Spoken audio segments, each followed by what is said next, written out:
저는 오늘 고린도전서 1장 1절에서 9절 말씀 중심으로 해서 당신은 누구십니까? 라는 제목으로 하나님 말씀을 증거하겠습니다. 이제 고린도 교회에 대한 이야기가 오늘부터 시작이 됩니다. 고린도 교회는 현대 우리가 있는 교회랑 다를 것이 하나도 없어요. 어떤 면에서 우리 현대에 있는 교회와 같은가? 그거는 이제 앞으로 고린도전서를 쭉 보면서 이야기를 해나갈 거고, 고린도 교회의 출발에 대해서 어디에 자세히 기록되어 있냐면 사도행전 18장을 보세요. 사도행전 18장 1절 이하 말씀을 보면요, 거기에 고린도에 가서 바울이 전도하는 모습이 나와요. 신약성경 218페이지에 보면 이후에 바울이 아덴을 떠나 고린도에 이르러 그랬잖아요. 아테네, 그리스의 아테네를 떠나서 고린도 지역에 가서 이제 머무는 것입니다. 거기서 머물면서 이제 복음을 전하는 거예요. 4절, 안식일마다 바울이 회당에서 강론하고 유대인과 헬라인을 권면하니라. 이제 하나님 말씀을 증거해요. 오랫동안. 근데 여기 그 사도행전 18장 9절에 보면 이런 말씀이 기록되어 있어요. 밤에 주께서 환상 가운데 바울에게 말씀하시되 두려워하지 말며 잠잠하지 말고 말하라. 어떤 상황이 있었길래 우리 주님께서 바울에게 두려워하지 말라, 기죽지 말라, 입 다물고 있지 말라, 그 얘기를 하는 거예요. 상황이 썩 좋은 게 아니다, 그 얘기입니다. 우리 생각 같아서는 능력 있는 사도 바울, 예수님을 직접 눈으로 목격한, 또 예수님으로부터 직접 사명을 받은 그 바울이 복음을 전할 때 막 듣는 사람들이 꼬꾸라지고 막 회개하고 막 이런 일이 막 벌어져야 되잖아요. 그렇다면 그냥 두려워할 필요도 없겠지. 신나지. 복음을 전하는데 그냥 막 사람들이 굴복하고 막 그 앞에 와가지고 회개하고, 뭐 그럼 얼마나 신납니까? 안 그렇단 말이에요. 예수님이 바울에게 하는 소리가 너 두려워하지 마. 그 얘기는 너 실망하지 마. 인간적인, 우리 인간의 성공 여부를 어떻게 따져요? 연예인들 요새 저기 뭐 트로트 저기 뭐 잠실도 그렇고 여기 킨텍스도 그렇고 갔다 오셨어요 이번에? 거기서 막 모이잖아요. 많이 모일수록 이게 성공의 지표잖아요. 어디에 많이 뭐 잠실 어디를 꽉 채웠다, 어디를 채웠다. 똑같아. 그 성공에 대한 그 척도가, 세상적인 것은 많이 모여야 될 거 아닙니까? 판은 벌려놨는데 안 와봐. 그거 어떻게? 이거 곤란하지? 이거 막 모여야 되는데, 바울이 복음을 전할 때 과연 그런 일들이 있었겠느냐? 물론 하나님께서 권능을 주셔서 많은 일들, 기적과 능력의 역사가 나타났지만, 사도행전을 우리가 지난번에 봤지만 늘 핍박을 당하고 쫓겨다니고 죽을 고비를 넘기고 그랬단 말이에요. 이 고린도에서도 바울이 복음을 전할 때 엄청난 어려운 일들을 많이 겪었어요. 그래서 주님께서 바울에게 여기 9절에 두려워하지 말며 잠잠하지 말라, 그렇게 얘기했단 말이에요. 자, 우리 고린도전서로 다시 넘어가면요, 고린도전서 2장 3절, 바울이 그 상황을 얘기합니다. 고린도전서 2장 3절에 내가 너희 가운데 거할 때, 고린도 교회에서 복음을 전할 때 약하며 두려워하며 심히 떨었노라. 얼마나 솔직한 표현입니까? 그죠? 위대한 하나님의 일꾼인데 내가 복음을 전할 때 어땠다고요? 약해지고 두려워하고 떨었다, 그 얘기예요. 상황이 그렇게 안 좋다는 얘기입니다. 거짓이 없어요. 포장하지 않았단 말이에요.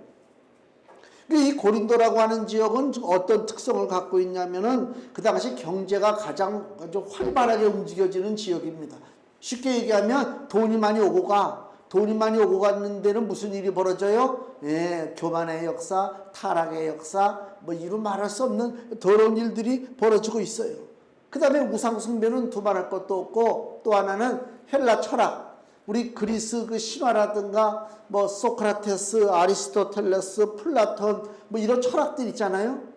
쉽게 그런 철학적 사고방식을 갖고 있었기 때문에 누구 웬만한 사람이 와가지고 거기서 뭐 얘기해봐야 먹히지가 않는단 말이에요. 저 무슨 소리야?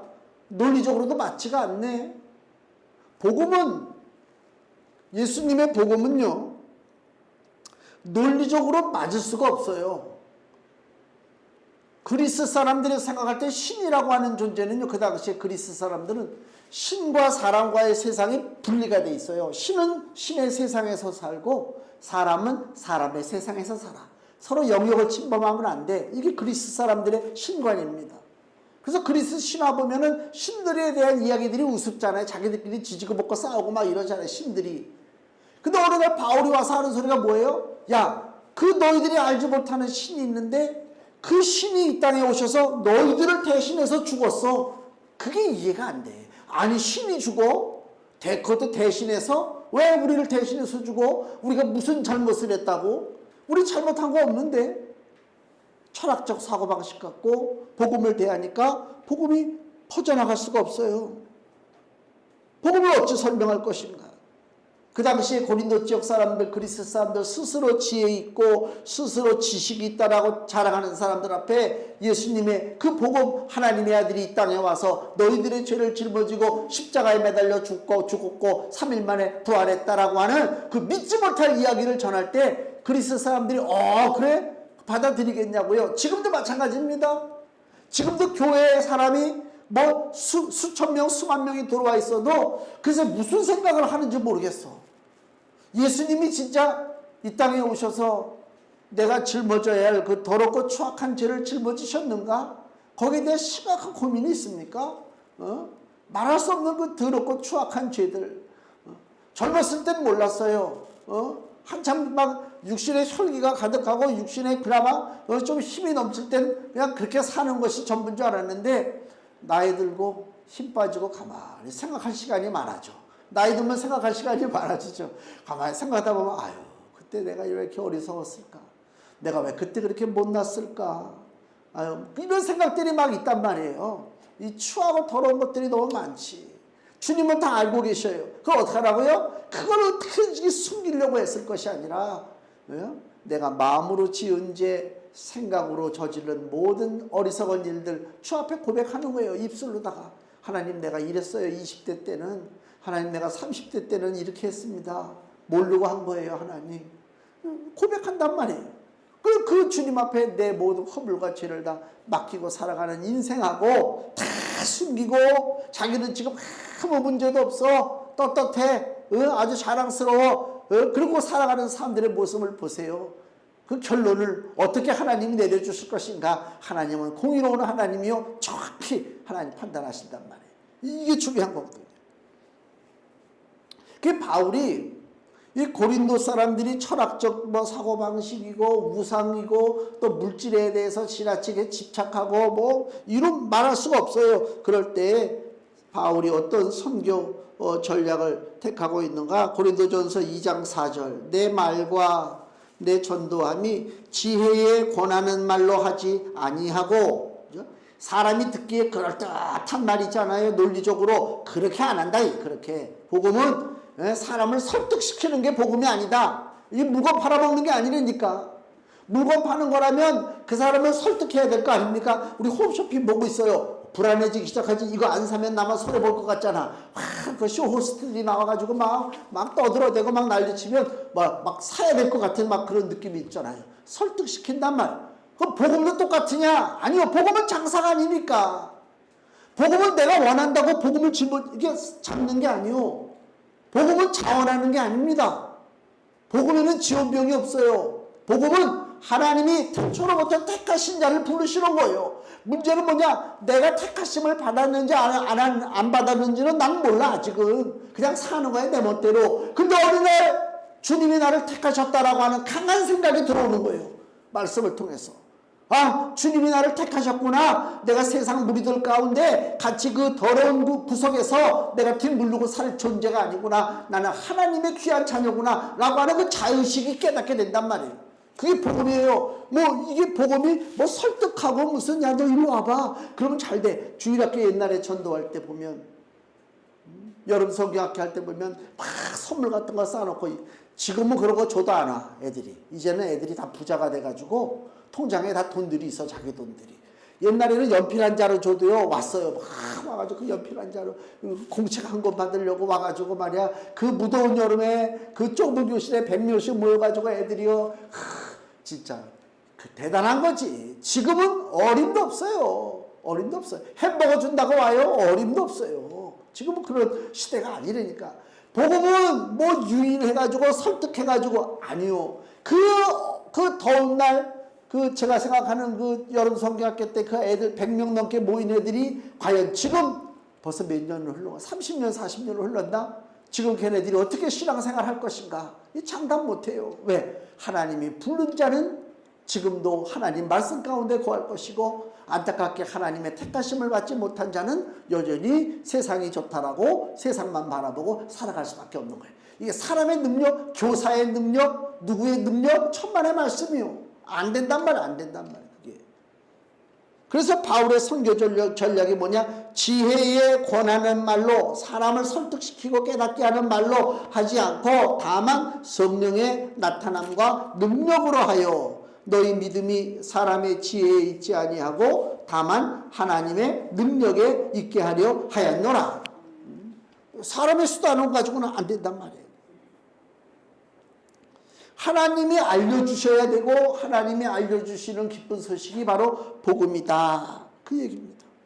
근데 하나님의 은총으로 이제 고린도 교회가 세워졌어요. 세워졌는데 교회가 문제가 생겨요. 교리적으로 문제가 생겨요. 성경은요 우리가 내 생각 주관적인 생각을 가지고 성경을 읽다가 그래 이거야 그게 아니고요.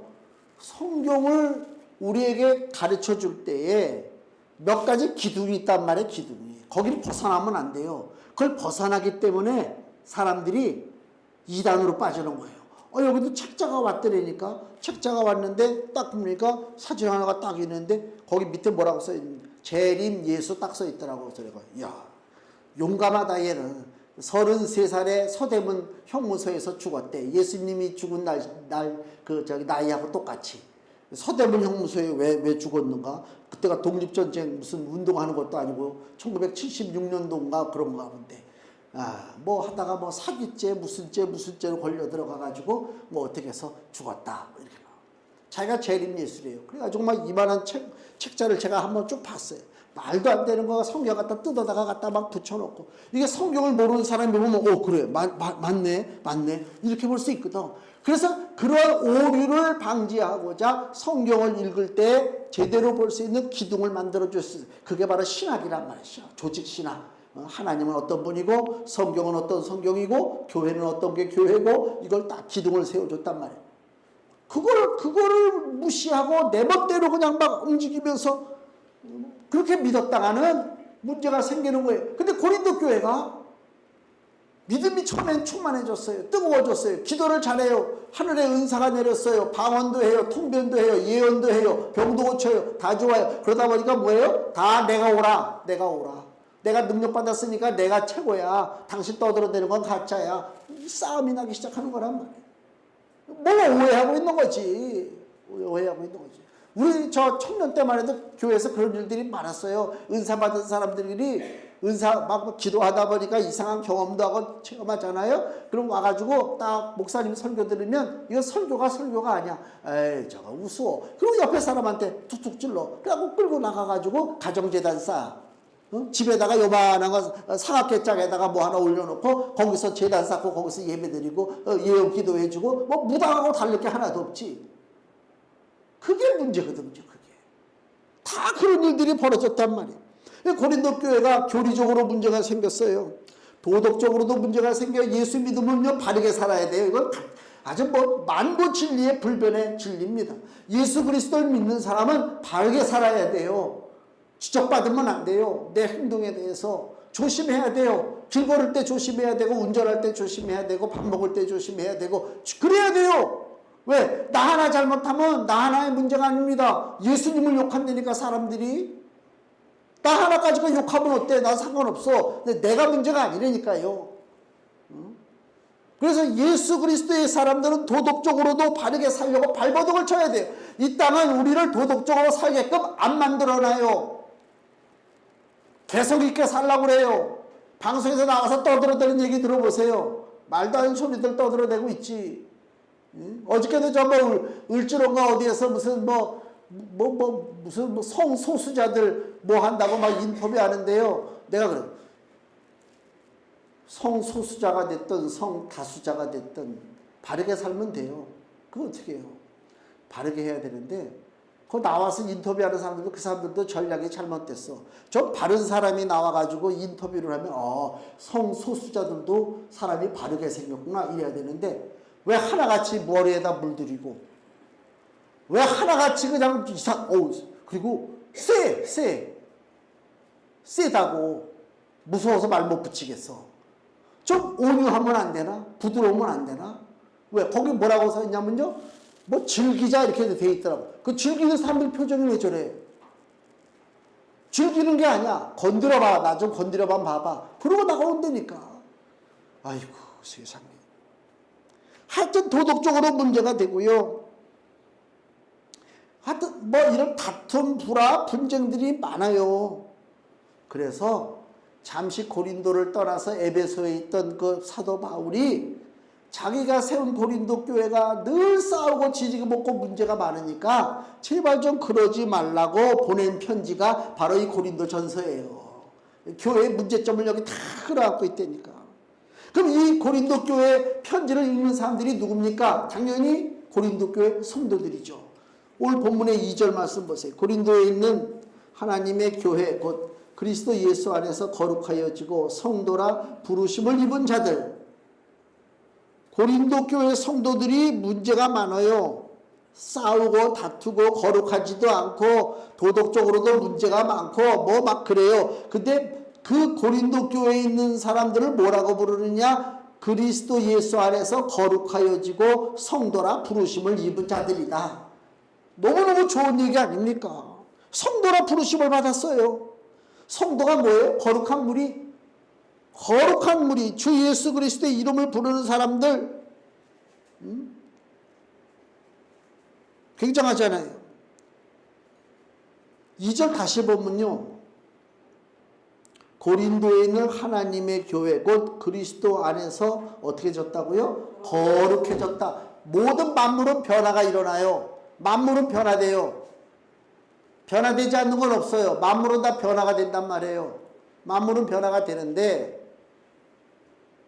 그 만물이 좋은 방향으로 변화가 되면 이건 새 생명을 얻는 거고요.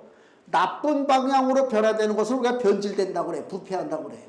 딱 두 가지의 만물은 변화되는 게 부패하는 쪽으로 변화되느냐 새 생명 쪽으로 변화되느냐 딱 그 두 가지란 말이에요.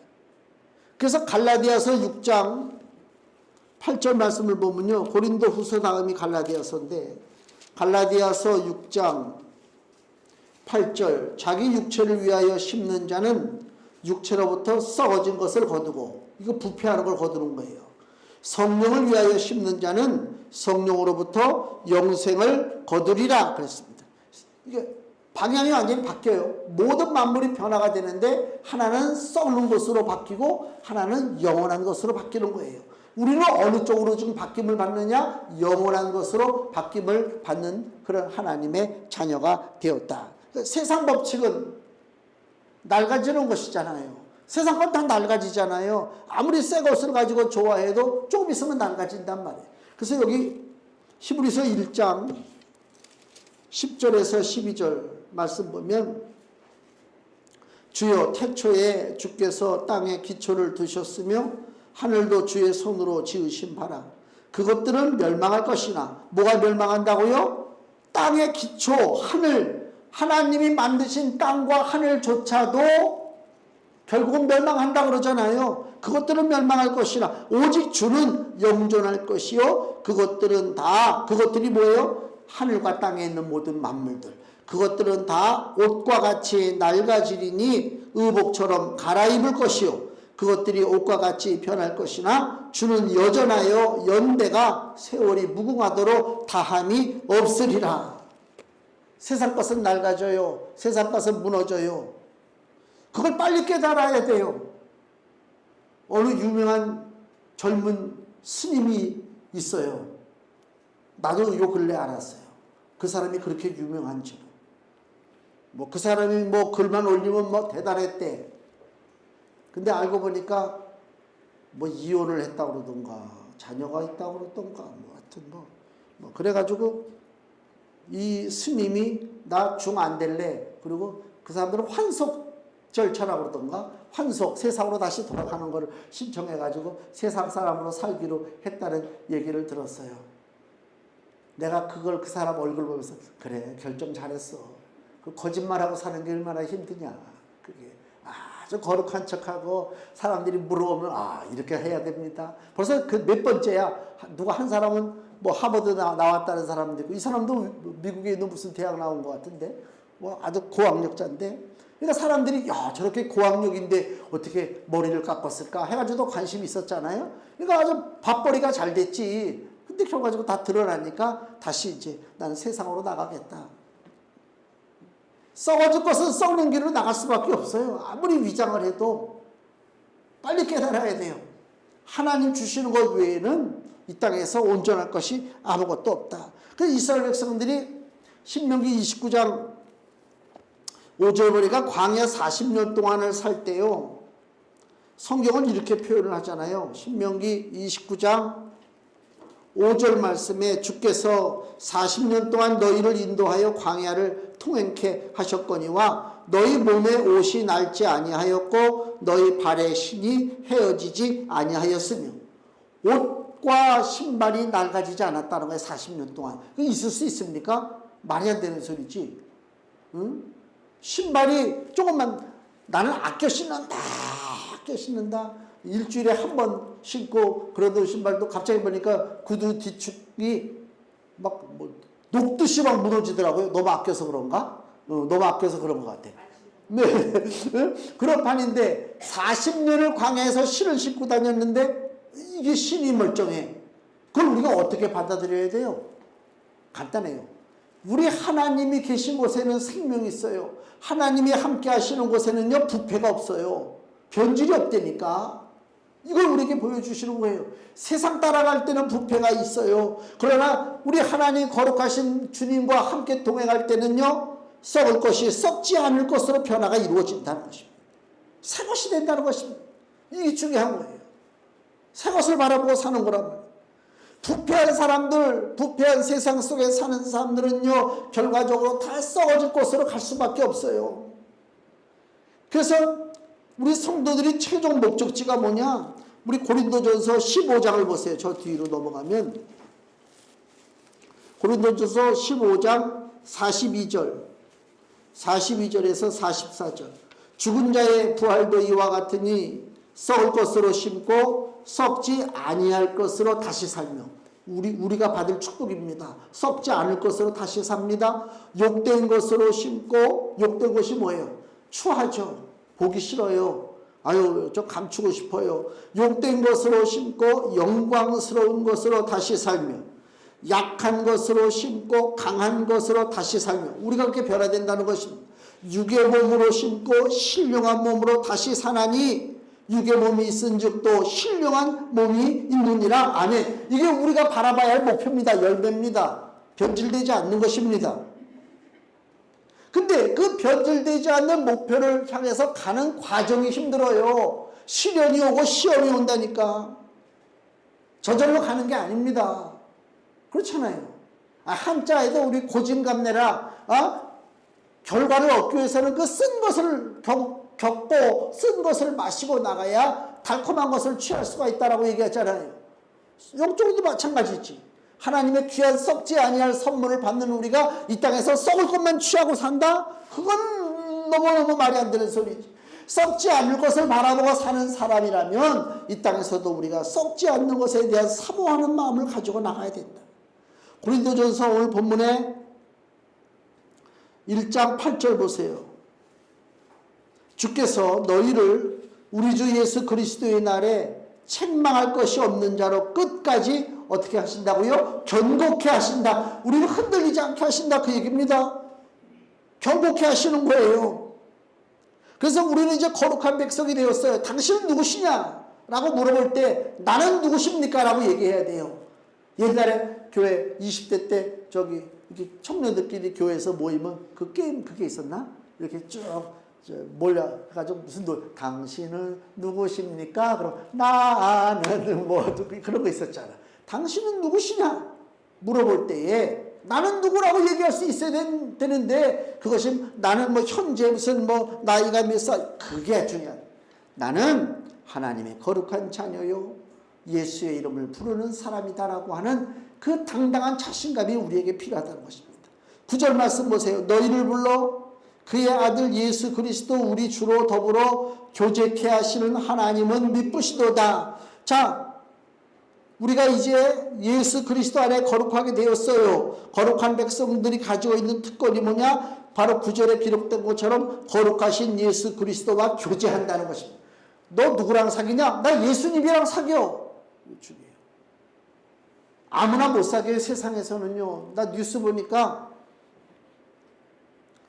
강남에서 그랬다고 그러던가 아이들이 이제 같은 반 친구를 사귀려고 그러면 학부모들이 먼저 알아가지고 그 자기 자식이 사귀려고 하는 애의 집에 등기부 등본을 띈대.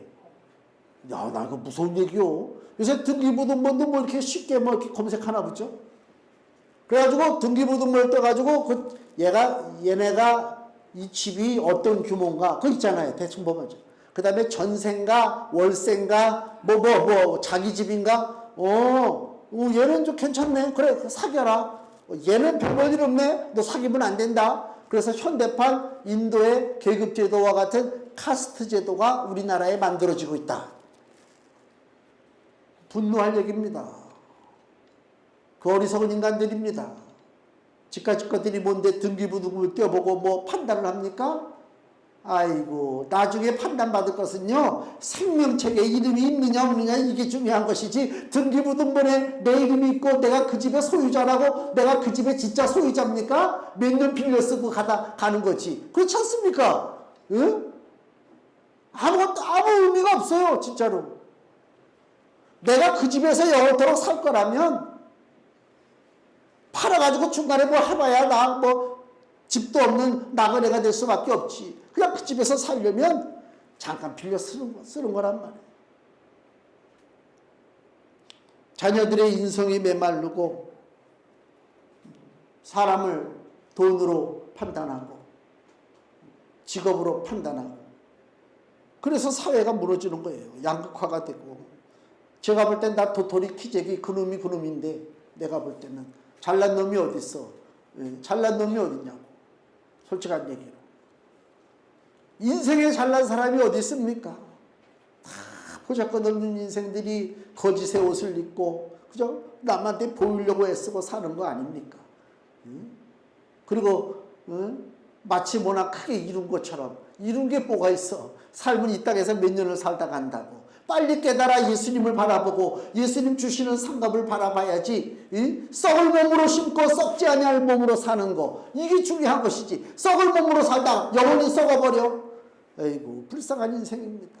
누가 기억해 줍니까? 기억해 줄 사람 아무도 없습니다.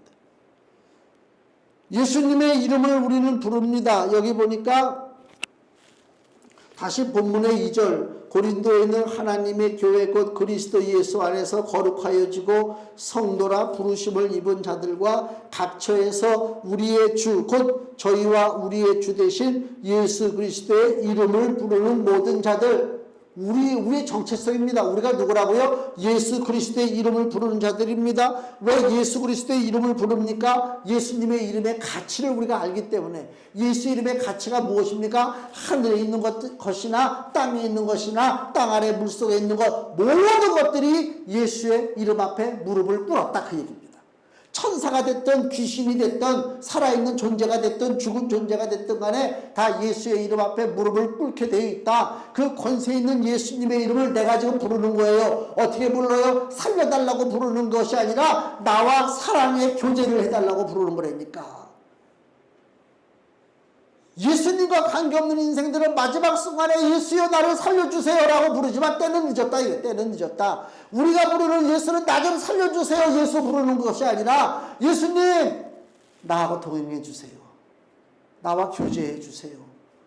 그거예요. 부르는 감이 틀리다니까 느낌이. 그 예수님의 이름을 우리가 부르고 산단 말이에요. 이기는 자가 됐단 말이에요. 이기는 자가. 다윗과 그 골리앗이 싸웠잖아요. 야, 우리 많은 군대들을 뭐 싸우게 할 필요가 있냐? 우리 대표끼리 한번 싸우자. 이쪽은 다윗, 이쪽에 블레셋에선 골리앗. 누가 이겼어요? 다윗이 이겼잖아요. 다윗이 이기니까 다윗을 따르는 그 이스라엘 군대는 그냥 다 같이 이긴 거야. 싸우지 않아도 이겼어. 골리앗을 따르는 블레셋 군대는 싸우지 않아도 자기의 대장 골리앗이 죽으니까 같이 죽은 거야. 같이. 우리의 대장이 누구라고요? 예수 그리스도요. 예수님 바라보고 하는 내 능력으로 싸웁니까? 내 권능으로? 그게 아닙니다. 세상은 자꾸만 내 권능을 가지고 싸우라고 그래요. 내 능력을 가지고 싸우라고 그래요. 그러나 그건 거기에 속으면 안 돼요. 내 능력과 내 권능은 아무것도 보잘것 없다. 보잘것 없다. 예수의 능력으로 싸워서 이기는 예수를 따라가는 자가 이기는 사람이다. 그 얘기입니다. 간단합니다. 고린도전서 15장 57절 금주 말씀 보세요.